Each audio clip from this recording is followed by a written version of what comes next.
तो friends fast question कौन रही देखु जो विशेष्य पद कौन सी नाम को बुझाए ताकू कौन कहती नामवाचक विशेष्य वस्तुवाचक विशेष्य जातिवाचक विशेष्य गुणवाचक विशेष्य यार राइट आंसर होची ऑप्शन ए नामवाचक विशेष्य कहीं क्वेश्चन अच्छे आपन को नाम को बुझाऊँगी ताहले आपनकर नामवाचक विशेष्य।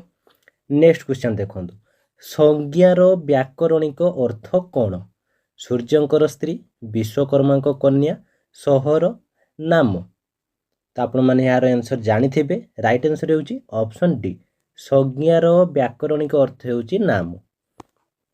नेक्स्ट क्वेश्चन देखो कौन रही गाई घोड़ा मनीष हिमालय ये चारोटी भितर केउंटी अलगा गाई घोड़ा मनीष हिमालय तो यार राइट आंसर होची ऑप्शन डी हिमालय कहीं ए समस्त देहरे जीवन अच्छी किंतु हिमालय देहरे जीवन ना बुझीपारे।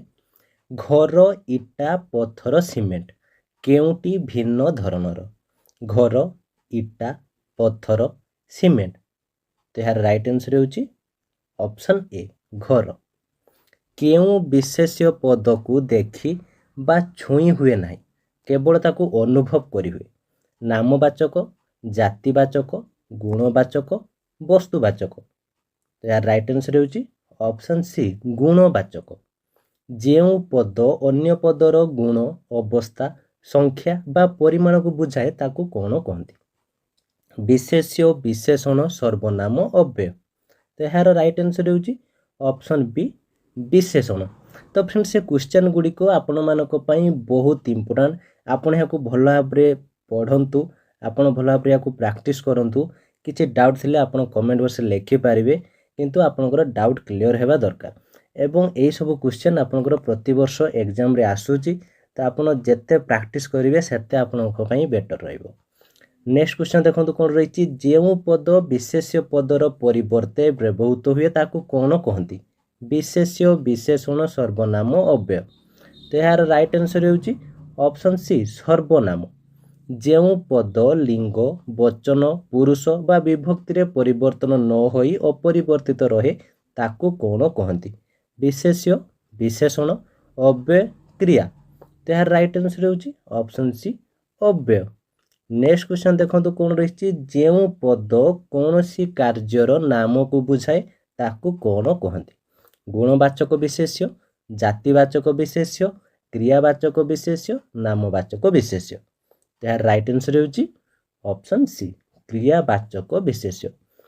भला भाव एठारे मन रखंतु जो पद कौन सी कार्यर नाम को बुझाए ताकू क्रियावाचक विशेष्य कहा जाए भोजन इंधन पढ़ुची शयन एथिरु क्रियापदटी किए भोजन रंधन पढ़ुची शयन यार राइट आंसर होची ऑप्शन सी पढ़ुची।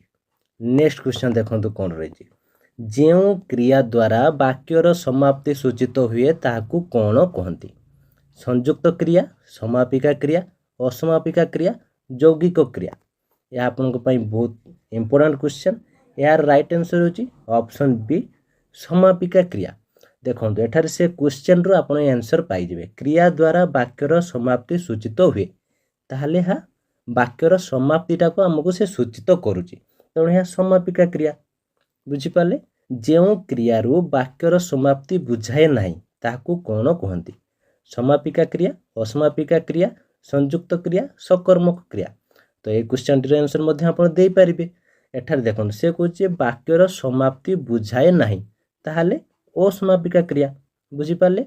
नेक्स्ट क्वेश्चन देखो कौन रही वाक्य सर्वनिम्न दुईटी मुख्य अंश गोटे कर्ता हेले अन्यटी कौन कर्म करण क्रिया समापिका क्रिया ये आपन बहुत इंपोर्टेंट क्वेश्चन यही टाइप क्वेश्चन आपनकर एग्जाम रे आसुची तो यार राइट आंसर हे ऑप्शन सी क्रिया वाक्यर सर्वनिम्न दुईटी मुख्य अंश थाए गोटे कर्ता हेले अन्यटी होची क्रिया। जो विशेषण पद विशेष्य पदर पूर्वर व्यवहृत हुए ताकू कौन कहती विशेष्यर विशेषण विधेय विशेषण सार्वनामिक विशेषण विशेषणर विशेषण यार राइट आंसर होची ऑप्शन ए विशेष्यर विशेषण। नेक्स्ट क्वेश्चन देखो कौन रही ଯେଉଁ ବିଶେଷଣ ପଦ ବିଶେଷ୍ୟ ପଦର ପରେ ବ୍ୟବହୃତ ହୁଏ ତାକୁ କ'ଣ କହନ୍ତି? ବିଶେଷଣର ବିଶେଷଣ, ବିଧେୟ ବିଶେଷଣ, ବିଶେଷ୍ୟର ବିଶେଷଣ, ସର୍ବନାମିକ ବିଶେଷଣ। ତାର ରାଇଟ୍ ଆନ୍ସର ହେଉଛି ଅପସନ୍ ବି, ବିଧେୟ ବିଶେଷଣ। ଯେଉଁ ବିଶେଷଣ ପଦ ବିଶେଷ୍ୟ ପଦର ପରେ ବ୍ୟବହୃତ ହୁଏ ତାହାକୁ ବିଧେୟ ବିଶେଷଣ କୁହାଯାଏ। ଯେଉଁ କ୍ରିୟାର କର୍ମ ନଥାଏ ତାକୁ କି କ୍ରିୟା କୁହନ୍ତି? ମୋଷ୍ଟ ଇମ୍ପୋର୍ଟାଣ୍ଟ କ୍ୱେଶ୍ଚନ୍ ଏଇଟା। सकर्मक क्रिया, अकर्मक क्रिया, द्विकर्मक क्रिया, कर्मयुक्त क्रिया।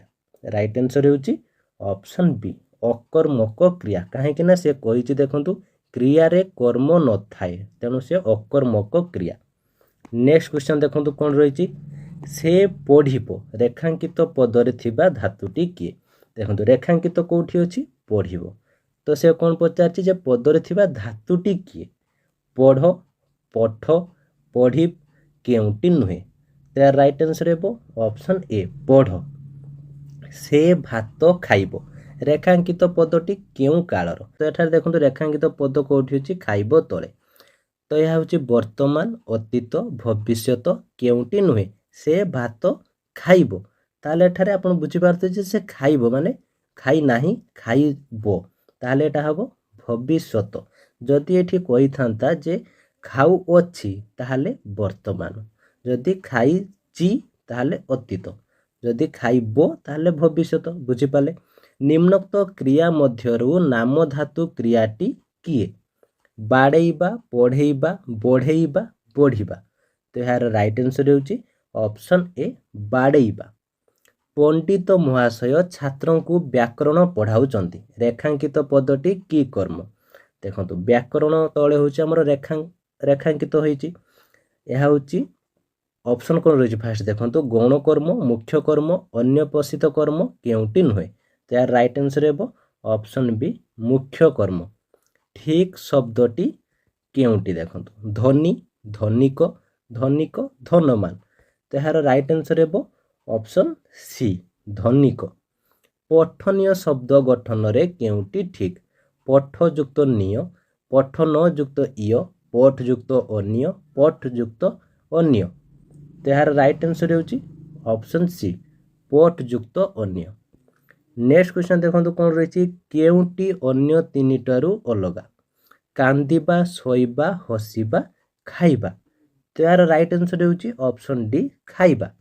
एक बा एकाधिक अक्षर मिसी कौनसी अर्थ प्रकाश करुथिले ताकू कौन कहती? पद, शब्द, वाक्य, ध्वनि।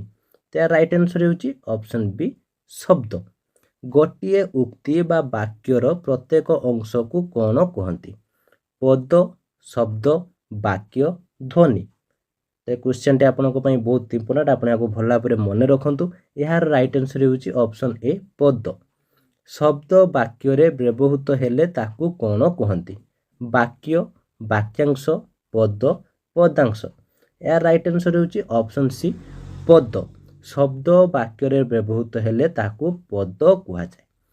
नेक्स्ट क्वेश्चन देखो कौन रही, पद पद मध्य रे केउ तत्व रहिले वाक्य बुझी हुए? अर्थ तत्व, ध्वनि तत्व, संबंध तत्व, केउटी नुहे। तो राइट आंसर होची ऑप्शन सी, संबंध तत्व। कौनसी विवृत्ति, प्रश्न, विस्मय किंबा अनुज्ञा भाव को प्रकाश करी स्वाधीन भाव रे व्यवहृत सज्जीकृत शब्द समूह को कौन कहती? वाक्य, खंड वाक्य, वाक्यांश, केउटी नुहे। तो यार राइट आंसर होची ऑप्शन ए, वाक्य। नेक्स्ट क्वेश्चन देखो कौन रही, जहा द्वारा मनर भाव संपूर्ण रूपे प्रकाशित हुए ताहाकू कौन कहती?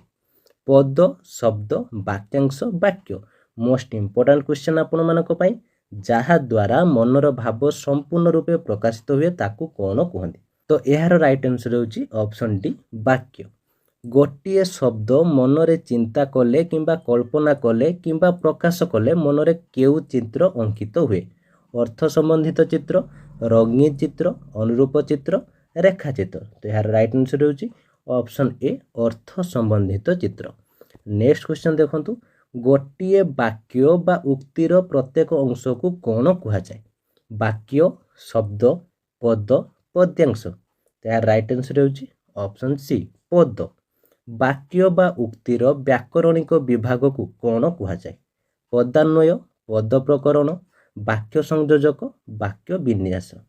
ତ ଏହାର ରାଇଟ୍ ଆନ୍ସର ହେଉଛି ଅପସନ୍ ବି ପଦ ପ୍ରକରଣ। ନେକ୍ସଟ କ୍ୱେଶ୍ଚନ୍ ଦେଖନ୍ତୁ କ'ଣ ରହିଛି। ଯେଉଁ ପଦ କୌଣସି ନିର୍ଦ୍ଦିଷ୍ଟ ବ୍ୟକ୍ତି, ଜାତି, ବସ୍ତୁ, ଗୁଣ ବା କ୍ରିୟାର ନାମକୁ ବୁଝାଏ ତାକୁ କ'ଣ କହନ୍ତି? ବସ୍ତୁ, ବ୍ୟକ୍ତି, ବିଶେଷ୍ୟ, ବିଶେଷଣ। ତ ଏହାର ରାଇଟ୍ ଆନ୍ସର ହେଉଛି ଅପସନ୍ ସି ବିଶେଷ୍ୟ। ତ ଫ୍ରେଣ୍ଡସ୍ ଏ ସମସ୍ତ କ୍ୱେଶ୍ଚନ୍ ଆପଣମାନଙ୍କ ପାଇଁ ବହୁତ ଇମ୍ପୋର୍ଟାଣ୍ଟ। ଆପଣ ଏହାକୁ ଭଲ ଭାବରେ ଦେଖନ୍ତୁ ଏବଂ ଆପଣ ଭଲ ଭାବରେ ଏହାକୁ ମନେ ରଖନ୍ତୁ। ଆଜି ପାଇଁ ଏତିକି। ଭିଡ଼ିଓଟି କେମିତି ଲାଗିଲା ଏବଂ ଯଦି କିଛି ଡାଉଟ୍ ଥାଏ କମେଣ୍ଟ ବକ୍ସ ନିଶ୍ଚିତ ଭାବରେ ଜଣାନ୍ତୁ। ଭିଡ଼ିଓଟି ଭଲ ଲାଗିଥିଲେ ଲାଇକ୍ ଏବଂ ସେୟାର କରନ୍ତୁ, ଯାହାଫଳରେ ସମସ୍ତଙ୍କ ପାଖରେ ଇନଫର୍ମେସନ୍ଟି ପହଞ୍ଚି ପାରିବ। ଆପଣ ଯଦି ଏଇଭଳି ଡେଲି ଇମ୍ପୋର୍ଟାଣ୍ଟ କ୍ୱେଶ୍ଚନ୍ ପାଇବା ପାଇଁ ଚାହୁଁଛନ୍ତି ତାହେଲେ ଆମ ଚ୍ୟାନେଲକୁ ସବସ୍କ୍ରାଇବ୍ କରି ରଖନ୍ତୁ, ଯାହାଫଳରେ ପ୍ରତିଦିନ ଆମ ଚ୍ୟାନେଲରେ ଏମିତି ଇମ୍ପୋର୍ଟାଣ୍ଟ କ୍ୱେଶ୍ଚନ୍ ଡିସ୍କସନ୍ ହେବ, ଯାହାକି ଆପଣଙ୍କ ପାଇଁ ବହୁତ ଇମ୍ପୋର୍ଟାଣ୍ଟ ରହିବ ଏବଂ ଆପଣ ଏହାକୁ ପ୍ରାକ୍ଟିସ୍ ମଧ୍ୟ କରିପାରିବେ। ତ ଫ୍ରେଣ୍ଡସ୍ ଆଜି ପାଇଁ ଏତିକି। Thank you.